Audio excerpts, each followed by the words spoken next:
9/11 has kind of become this event within the United States where everyone always asks you, where were you on 9/11 if you're an American? And I was in school. I was in middle school. I think I was in about 7th grade. And I was in an art class, and the teacher came into the room and told us that a plane had hit one of the World Trade Center buildings and another plane had hit the Pentagon. And I didn't know what the World Trade Center was at the time. I knew what the Twin Towers were, but I didn't know that they were also the World Trade Center. But I knew that a plane hitting the Pentagon was a really big deal. And they kind of quickly moved us out of the classroom and had us sit around the television, and we were watching what was going on as it was happening. And then once the building went down, and kind of immediately preceding that, when people were jumping out of the buildings, they turned the TV off because we were all pretty young. There was some kind of traumatizing things were happening on TV. But I went home. My godfather is a New York City fire chief. Him and his entire unit were dispatched to deal with the problem. He was trying to coordinate the situation from the ground, and when the building collapsed, and most of his department died when the building came down. So I think my experience with 9/11 isn't unique, I wouldn't say. I think that it affected a lot of people very personally, and it had a lot of kind of psychological effects on my community, I think almost every community in the United States. Going into that sort of topic, I would say that there was a lot of fear initially. I think everyone was scared. They didn't really know what was going on, who was attacking us, and why. And there was a lot of kind of anxiety that there were going to be other attacks happening shortly in different areas. So everyone was pretty scared. Everyone was trying to contact their family, making sure that their family was okay. After the fear, I'd say a lot of anger came, and people became very angry about the situation. And I think that the Muslim community in the United States became very alienated as a result of that anger, because it came out relatively quickly that Osama bin Laden was implicated in the attack. So a lot of people became angry as a result of that. And my personal experience was no exception. There were a lot of people who, within my community, who didn't really understand kind of our relationship with the Muslim world. They didn't really understand. I mean, I'm from a pretty small town in a rural area. So there isn't really a lot of diversity within my particular community. It was a lot of people who had maybe never met a Muslim person before, had never met an Arab person before even, or someone from, I'd say there's some people in my community that probably never met someone from a different country before.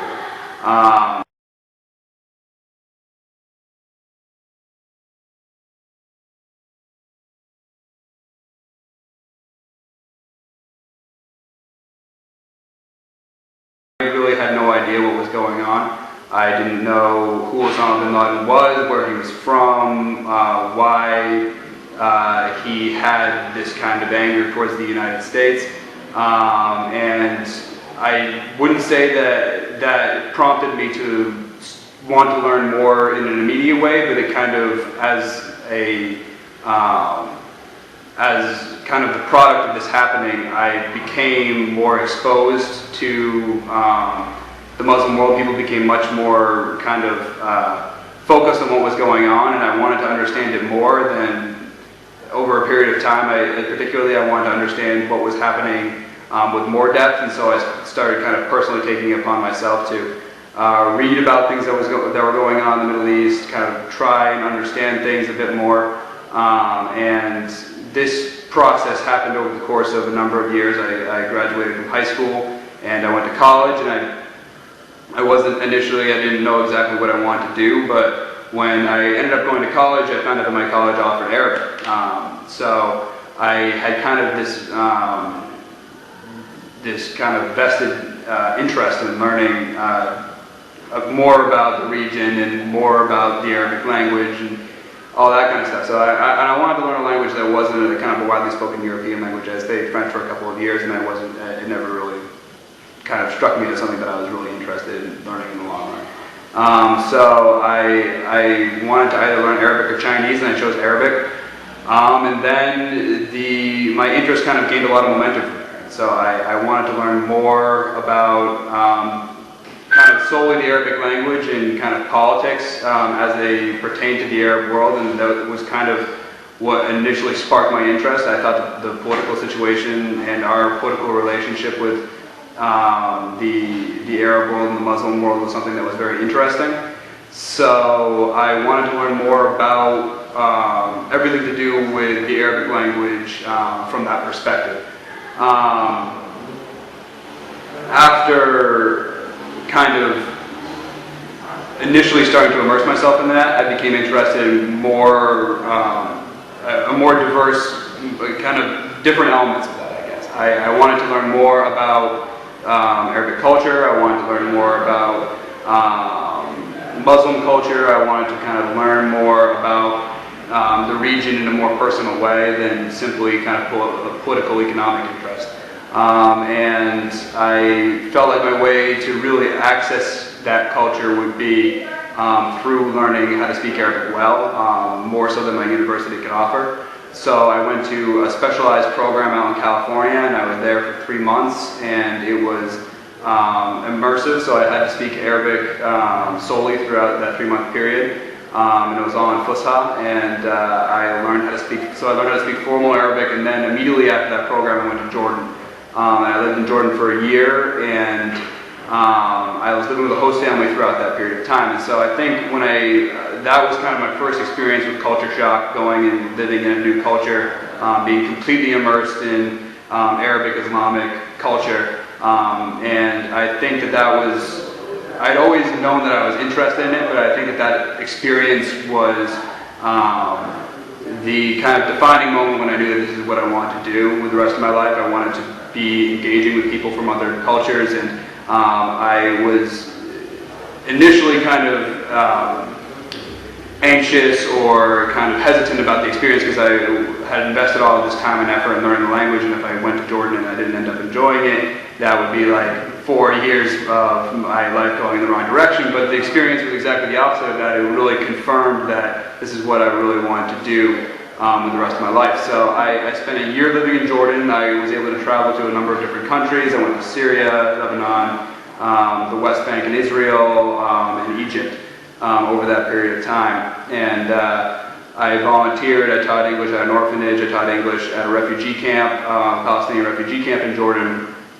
And all of these kinds of experiences really gave me a very kind of personal and deep kind of connection, I felt, with Jordan, with people in Jordan, with my host family, with my friends that I met out there. And I think that through these types of experiences, we can really, and only through these types of experiences, and not just Americans going to an Arabic-speaking country or a Muslim country, I think by doing the opposite, by bringing people from Muslim and Arabic-speaking countries, a religiously Muslim country or an Arabic-speaking country, and bringing them to the United States would really give people a personal connection with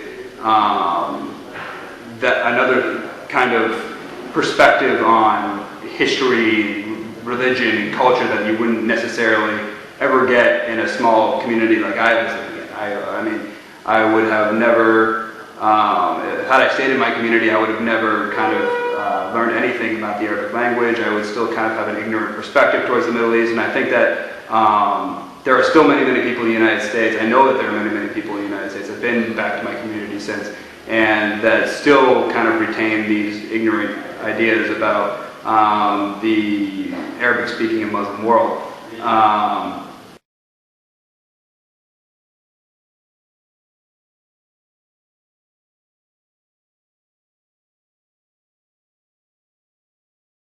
I really think that having people exposed to other cultures in an intimate way over a period of time is the only sure way of improving relationships between normal people in both of these countries.